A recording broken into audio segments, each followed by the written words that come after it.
Hello students, अंकुश study point में आपका स्वागत है। मैं हूं अंकुश सैनी और हम पढ़ रहे हैं हिंदी मीडियम कक्षा 9 एनसीईआरटी मैथ चैप्टर नंबर 2 शुरू करेंगे आज बहुपद।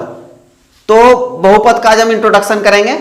तो सबसे पहली चीज तो आप देखिए बहुपद होता क्या है। देखिए बहुपद, बहुपद, बहु माने बहुत सारे, बहु माने होता है बहुत सारे और पद मतलब पद।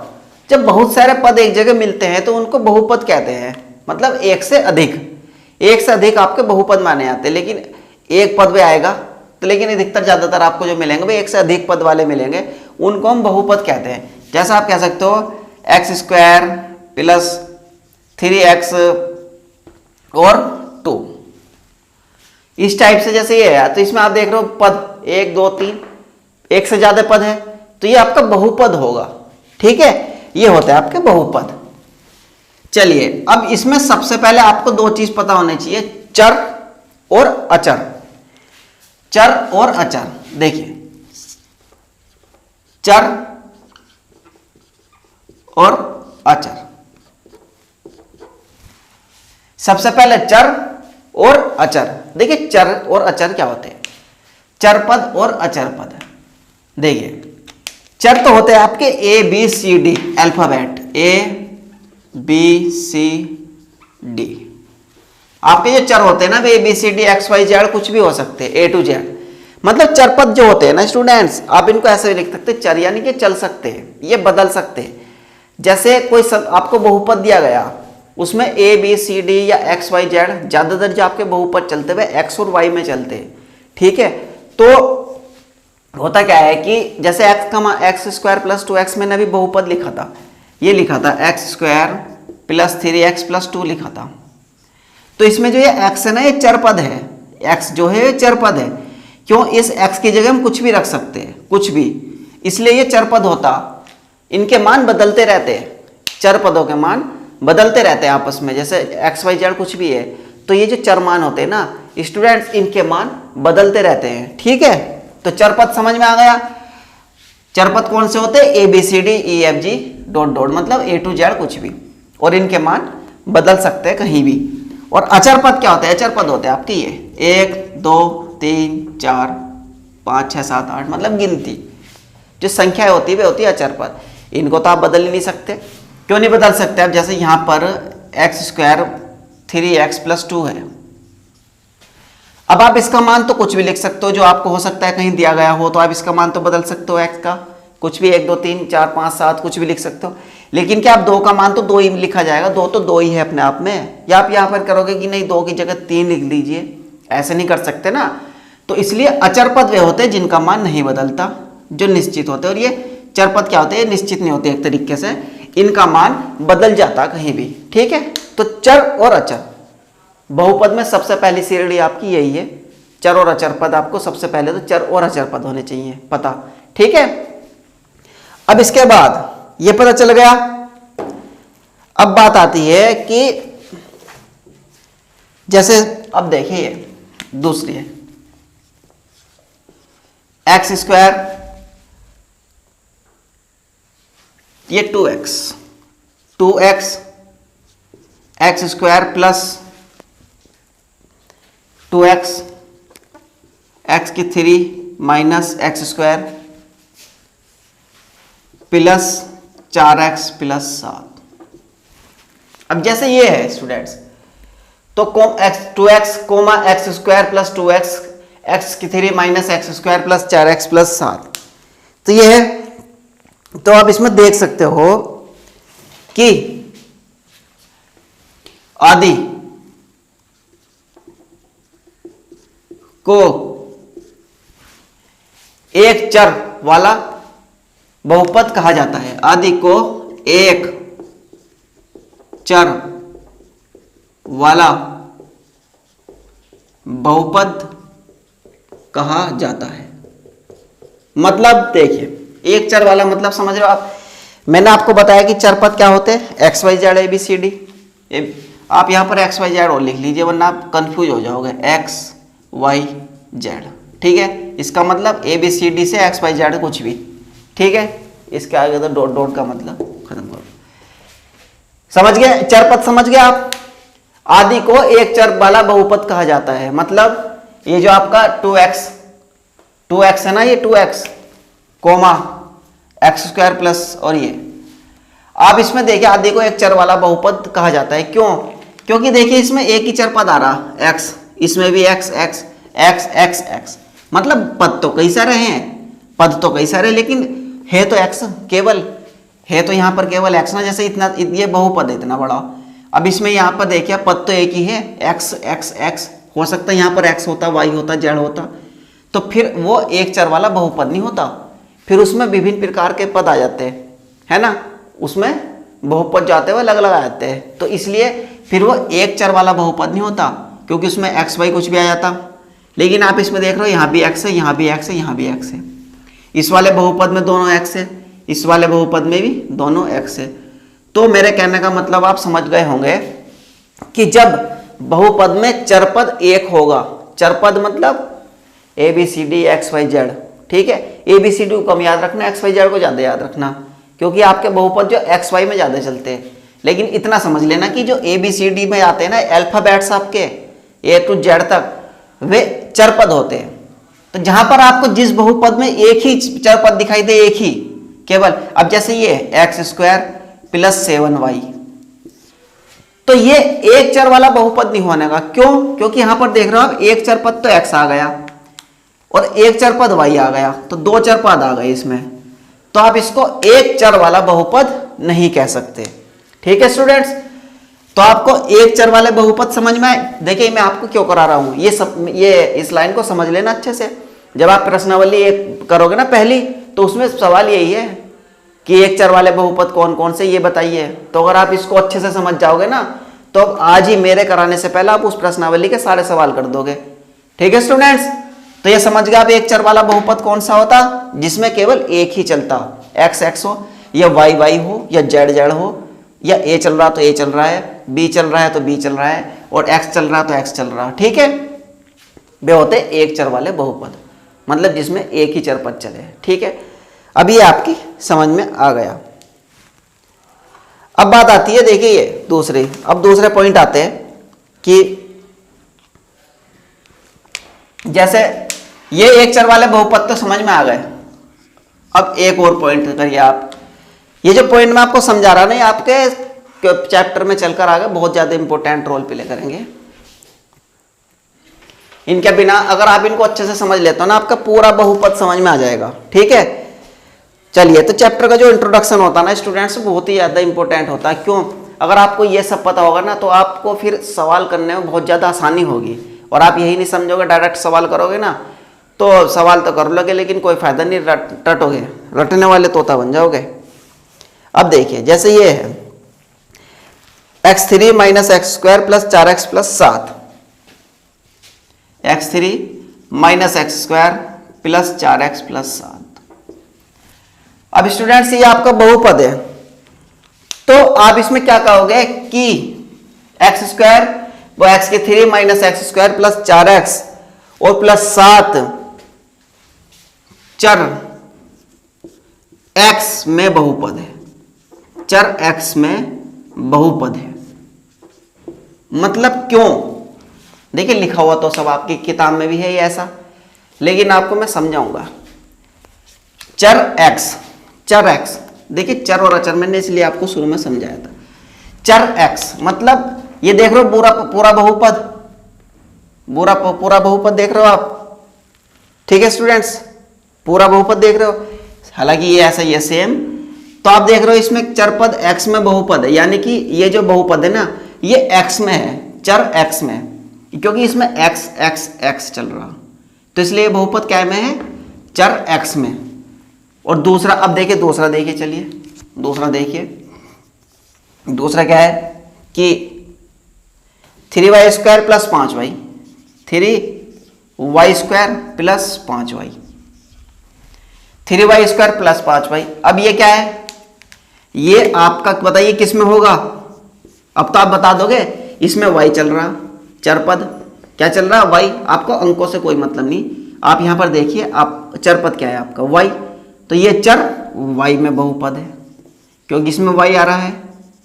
ठीक है स्टूडेंट्स, चर y में बहुपद है, समझ में आया। अब देखिए इसी टाइप से एक और ले लीजिए आप, टी वाई जेड कुछ भी ले लीजिए, टी स्क्वायर प्लस 4। सब मैं एग्जांपल जो आपकी किताब की करा रहा हूं ये, जिससे आपको आसानी हो। तो टी स्क्वायर प्लस 4। अब आप देखिए ये बहुपद क्या है में, टी में, तो आप इसको बोल सकते हो चर टी में बहुपद है। चर टी में बहुपद है, मतलब अगर आपके बहुपद में x आ रहा था तो वो बहुपद किस में था, चर x में। अगर बहुपद में y चल रहा है तो चर क्या में, बहुपद क्या में होगा, चर y में। और यदि अगर t में चल रहा है तो बहुपद क्या में होगा, चर t में होगा। ऐसे ही अगर यहां पर a b आ जाए, c आ जाए, a आ जाए इसकी जगह, तो आप क्या कहोगे कि सर बहुपद चर a में है। b आ जाए तो चर b में बहुपद है, इसकी जगह c आ जाए तो चर बहुपद c में है। ठीक है स्टूडेंट्स। z आ जाए तो बहुपद चर z में है। इसका मतलब जो आपका चर मान आएगा बहुपद उसी में होगा। तो ये समझ में आया। हमने क्या सीखा, चरपद कौन से होते, ए बी सी डी जो होती है ना आपकी A to Z तक, वे होती चरपद। ठीक है। अचरपद कौन से होते हैं, गिनती 1 2 3 4। इनका मान बदल सकता है कहीं भी, लेकिन अचरपद का मान तो बदलेगा नहीं, जो लिखा हुआ वही रहेगा, लेकिन इनका मान बदलता रहता है। 2x x square plus 2x x3 minus x square minus 4x plus 7 आदि को एक चर वाला बहुपद कहेंगे। क्यों, क्योंकि इसमें भी इसमें केवल x है, इसमें भी केवल x है, दोनों में, इसमें पूरा एक ही है। इस पूरे बहुपद में केवल x x x चल रहा चरपद। तो जब आपका चरपद एक ही चलेगा बहुपद में तो वो बहुपद कैसा होगा, एक चर वाला। अगर दो आ जाएंगे, x भी आ जाए y भी आ जाए, फिर वो एक चर वाला बहुपद नहीं होता, फिर तो वो दो चर वाला बहुपद हो जाएगा। और 3 आ जाए तो 3, तो ये ऐसा होगा। अब जैसे इसमें x x चल रहा तो ये क्या में होगा, ये चर x में बहुपद है। इसमें y चल रहा तो ये चर y में बहुपद है। इसमें t आ रहा है तो ये चर t में बहुपद है। ये समझ में आया स्टूडेंट्स। ठीक है, चलिए अब इसके बाद आगे चलते। अब देखिए जैसे ये है 3y square plus 5y plus 7, 3y square plus 5y plus. अब एक तरीके का क्वेश्चन आपका ऐसा था कि बताइए कितने पद हैं, तो अब इसमें बताइए कितने पद है। तो 3y square plus 5y plus 7 में 3 पद हैं, 3। ठीक है स्टूडेंट्स, कितने पद हैं, 3 पद हैं। कैसे, देखिए पहला क्या है 3y स्क्वायर, मतलब देखिए पहला तो है 3y स्क्वायर, एक है 5y और एक है 7। अगर आपसे जैसे इस तरीके का बहुपद दिया गया और भी कुछ दिए जाते हैं और आपसे उसमें पूछा जाता है कि इसमें कितने बहुपद, इसमें कितने पद है, सॉरी बहुपद नहीं पद, कि इसमें कितने पद हैं, तो आप कैसे बताओगे, 1 2 और 3। तो कितने पद है, 3 पद है, 3y square plus 5y plus 3y square 5y और 7, 3 पद है। इस तरीके से आप बता सकते हो। ठीक है स्टूडेंट्स, मतलब जैसे ये है कि आपसे दिया गया x square plus 2x, x square plus 2x। अगर मैं इसमें कहूं कि एक्स स्क्वायर प्लस 2x में x और 2x, x और 2x जो हैं वे पद हैं, x और 2x 2 पद हैं। एक्स स्क्वायर प्लस 2x में x और 2x 2 पद हैं। तो आप देख रहे हो इसमें ये 2 पद है, तो इसमें कितने पद है, 2। इसमें देख रहे हो आप कितने पद है, 3। ऐसा नहीं कि चर पद जिसके साथ होगा वही होंगे, सारे जितने भी अलग अलग आएंगे प्लस प्लस में या माइनस माइनस में वे सारे पद होंगे। तो इसमें कितने पद हैं आपके, 3 पद, 1 2 3। प्लस वाले से पहले 3y स्क्वायर 1 पद, 5y 1 पद, 7 1 पद। ऐसा नहीं करोगे आपकी 5y ये 2 पद मानोगे, नहीं, प्लस साइन के से पहले क्या है 3y स्क्वायर, तो 3y स्क्वायर एक ही पद है। ऐसा नहीं होगा 3 अलग y अलग, नहीं, ये पूरा 1 पद है, प्लस के बाद वाला पूरा 1 पद है और प्लस के बाद वाला पूरा 7 1 पद है। तो इस समझ में आया आपका 3y square plus 5y plus 7 में कितने पद है, 3 पद, 1 2 3। और ये एक्स स्क्वायर प्लस 2x में 7, x और 2x में कितने पद है, 2 पद है। ठीक है, अब देखिए इसके बाद आते हैं अब गुणांक, ये आप बता लीजिए। अब इसके बाद आते हैं गुणांक। ठीक है स्टूडेंट्स, इसके बाद आते हैं गुणांक। क्योंकि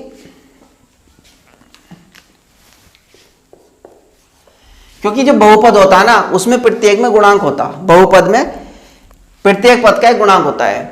तो आप कह सकते हो बहुपद के प्रत्येक पद का एक गुणांक होता है। यहां पर देखिए हम, ये बहुपद है, तो बहुपद के